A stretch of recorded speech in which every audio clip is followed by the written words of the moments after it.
Thank you, Mr. Speaker. It is my great honor and privilege today to rise in response to the speech from the throne. I know that in doing so, I have some rather large boots to fill. My father, Leo Piquette, represented a large part of my present riding of Athabasca-Sturgeon-Redwater, second time, from 1986 to 1989. And he used the occasion of his response to lay claim his right to speak French at the legislature due to it being enshrined in law in the Northwest Territories Act.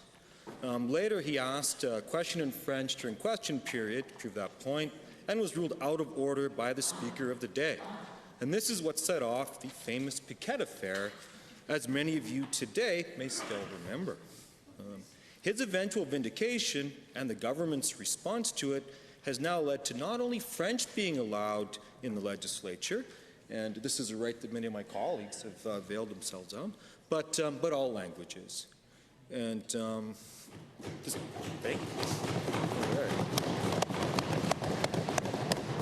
however, this also does mean that I'll have to come up with my own theme for my maiden speech.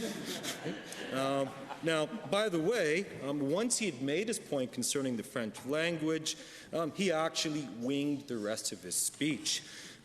What did he say? He said, I'm speaking straight from the heart, and so he did. And although I do admire my father's courage in winging his maiden speech, I'm not so certain I want to do quite the same thing. However, that does not mean that I'll be speaking any less from the heart than he. And I am also fortunate in that there are certainly no shortage of issues to discuss. Our Lieutenant Governor, my apologies, Mr. Speaker, our Lieutenant Governor gave an excellent throne speech yesterday, and there is a lot to talk about. One thing I know that will really resonate with the talented and hardworking and fundamentally decent folk that I have the privilege of representing is, okay, maybe I'm winging a little bit there, Mr. Speaker, skipping around here. Fine folks of the 4 counties, 1 First Nations reserve, and the many municipalities, incorporated and unincorporated, that I have the great honor to represent, is the statements that she said in her closing remarks yesterday, and which I quote, Albertans want to build an economy that is widely diversified and resilient to energy price swings, an economy that captures the full value of our resources, holds the promise of prosperous futures for our children, and shares its benefits widely and fairly among all Albertans. Mr. Speaker, these are words well said, and they are also a very fair approximation of what my constituents have been telling me at doorsteps and in get-togethers and in meetings across the riding.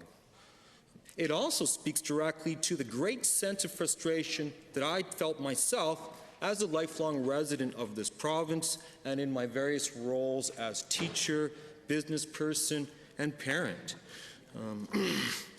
And indeed, it's one of the major motivations for my having put my own hat in the ring this spring. Like so many of my friends and neighbors, I'd gotten sick and tired of hearing the same old excuses for why we seem to be so unsuccessful in not only capturing fair value for our common resources, but also in preparing ourselves against the inevitable bust that followed. After all, how many old wounds do we need to let slip by before getting things right? How many knee-jerk and destructive reactions to the inevitable bust and decline of revenues did we have to suffer through? This is something that I was, and I'm still convinced, we can get better at. Although I admit this is not an easy nor a new problem. However, I'm very proud that I'm part of a government that is sincerely endeavoring to do its best to change that. Now, I'm saying that this is not a new problem.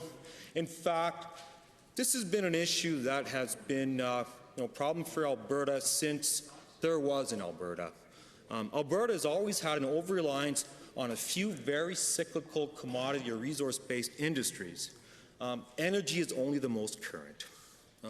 We've had to navigate the centuries-old tension between concerted efforts to develop a few key resources necessary to help provide a prosperous future if we want ourselves and for our children, while at the same time not becoming so dependent on them so that when prices crash, that all the good work wrought with their use does not come crashing down as well.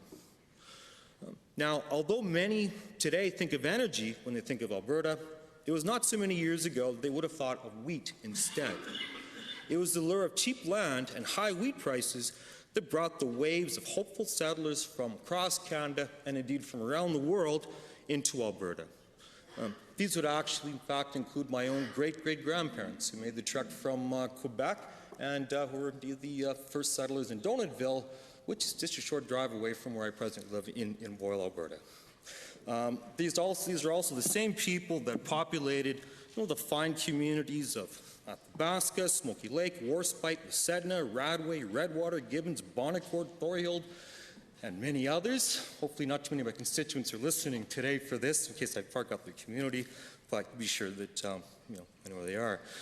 In turn, these communities boomed, both as service centers, both as service centers for the rapidly arriving homesteaders, but also born on the railway-driven hope that each new village might become the great city of the future. A hope that unfortunately was dashed when drought and the collapse in wheat prices in 1914 caused a crash so spectacular that it took decades to recover from. For example, it took Athabasca, one of the older communities in my riding, a good 60 years to get back to the population level it had achieved in 1914. Some of the communities in my riding have never achieved those original levels. So it's never been an easy thing. Just the same, however, many farmers did stay behind, and over time they learned how to survive the vagaries of the weather and of grain prices, and even prosper, despite the often poor commodity prices, the rapacity of the grain monopolies, the railways, and the Eastern merchants. Having grown up on a mixed family farm myself, I have to say that I have the utmost respect for the kind of hard work that it took, and the work and struggles that they had to go through to come up with solutions to these problems. Now, how did they come up with these solutions? They did this by working together, by organizing their own producer cooperatives and associations, by working together with their friends and neighbors to build corduroy roads over muskegs to market, and finally, by forming their own government, a government of farmers for farmers. That government, the United Farmers of Alberta, is a government that I'm proud to say the NDP in Alberta is a direct descendant of. I don't think it's any accident that as we find ourselves in similar times, we have a similar type of government. Part of my writing also helped set off the next great boom. Redwater went from a sleepy farming hamlet of about 140 people to boomtown in just a few short years when oil was discovered there in 1948, only a year after the Great Find in Leduc. Thus began the next great phase in the Alberta boom and bust cycle, a cycle that dominates our economy and politics to this very day. This cycle is obviously not an easy problem to solve, and it is also definitely not the kind of problem that has only one solution. It needs many solutions, and I'm happy to say that many of these solutions can actually be found within my own writing. Okay, actually it's not customary to talk during somebody's maiden speech. All right. Thus I'm happy to report that I represent the writing that despite the very challenging times we are in today is still holding its own. Now, what are these sectors that are holding their own? Well, first of all, we're fortunate to have a very strong and innovative agricultural sector with very progressive farmers using world-class techniques and sustainable farming methods to produce agricultural products and commodities that are second to none in the world. We also are blessed with a very vibrant and innovative tourism sector. And these would include community-driven initiatives such as Bonnecourt's Dark Skies certification. Bonnecourt is in fact the only community in Canada, one of the first in North America, to be certified for having dark skies sufficient to see all the stars that we can see. We also have great work in developing some of our heritage resources, such as Métis Crossing, Victoria Trail, and the remarkable Iron Horse Trail that starts up from Smoky Lake in my area. It kind of connects east and west. We also have unique attractions such as Jurassic Forest, Prairie Garden, rapidly growing historic park in Gibbons, and we have great festivals and rodeos across the entire riding, including the famous Smoky Lake Pumpkin Festival, where I was pleased to give the opening remarks this year, Boyle's Rodeo Days, the Thorhild Stampede, the Athabasca Magnificent River Rats Festival, Redwater Discovery Days, Bonnie Court Harvest Days, and, well, the list goes on.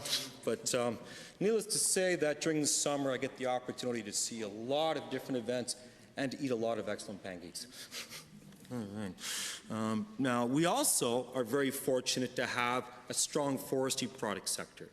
Athabasca-Sturgeon-Redwater is the home of Alberta Pacific Forest Products, which at conception was the largest craft pulp mill in the Americas, and which today still remains a leader in sustainability and innovation. We are also quite recently home to a softwood lumber mill in my own home community of Boyle, Alberta, and this is a mill that I'm hoping we'll be able to have reopen soon. We are also extremely fortunate to be the home of Athabasca University. Athabasca University is a world leader in distance education, and it's through their innovative approach that we're able to bring high-quality, degree-granting post-secondary education to students in rural communities across the province and to non-conventional students from across the world. Through this approach, we have been able to retrain the leaders and innovators that we will need for tomorrow's diverse economy within their own communities. Athabasca University is not only an exemplar of distance education, it's also exemplar of anchoring high-quality knowledge sector jobs in rural communities, shown that this is something that is possible and desirable to do, and for the community of Athabasca, the university being there has been a real saving grace. Now, finally, and especially relevant to the work going forward to diversify Alberta's economy, our riding is home to the Northwest Partnerships the Northwest Partnerships Refinery Project, which at last count is providing over 8,500 direct jobs, both on site and in the surrounding communities. But there are also other notable employers in that area, including Pembina Pipelines, Agrium Fertilizers, MG Williams, and I'm very hopeful that with our royalty tax credit, there will be many more enterprises setting up and helping diversify our economy in that area. Now, the success of this development is due to a very far-sighted and I think excellently conceived partnership between government and industry.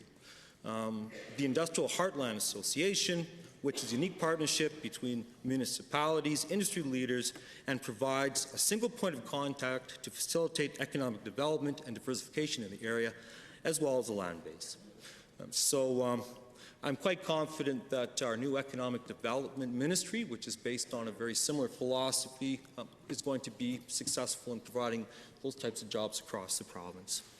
Finally, I would be remiss, of course, not to mention Canadian Forces Base Edmonton, which is a central feature of my constituency and serves to not only protect Canadians, but is also a powerful centre of economic activity for our region. It is by building on our existing strengths, as the Lieutenant Governor has stated, capturing the full value of our resources, that we will succeed.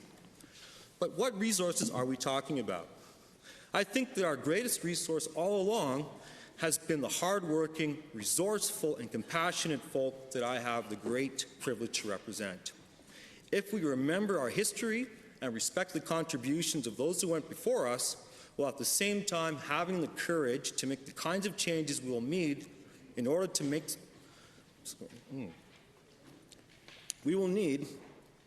secure that prosperous future we all want for ourselves and for our children, then I think things will work out just fine for us.